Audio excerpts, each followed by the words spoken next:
Thanksgiving to me. Celebrating yourself.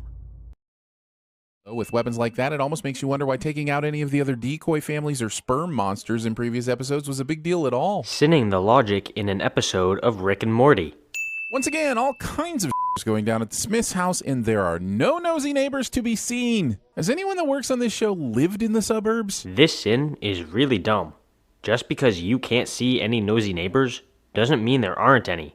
I mean, for real, if the US military is surrounding the house next to yours, are you seriously gonna walk outside, grab a lawn chair, and watch? It's the military, not a crazy ex-girlfriend.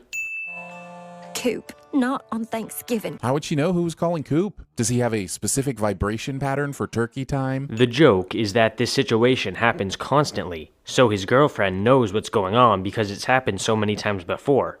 I know that TV Sins just likes to be overly literal and everything, but I'm still enough of an asshole to sin that shit.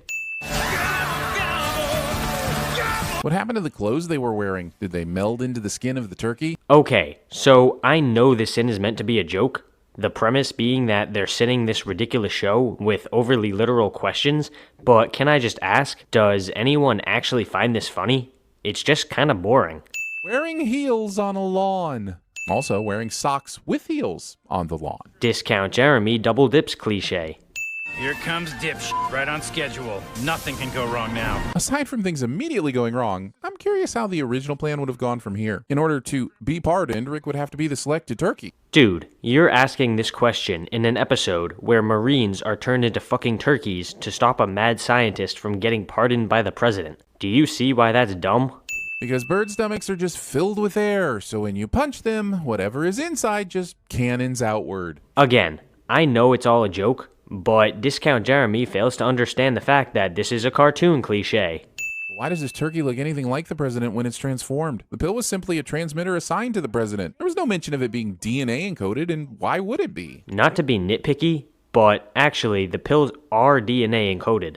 So, to be clear, the president planned to straight up murder Rick and Morty for charring a little piece of the Constitution and activating a war machine that he doesn't actually care about in the first place? No matter how little the president personally cares about their crimes, Rick and Morty did destroy part of the Constitution, which is obviously a very big deal, and they set a robot on New York, which is also a big deal, so long as you agree that thousands of people dying is a big deal.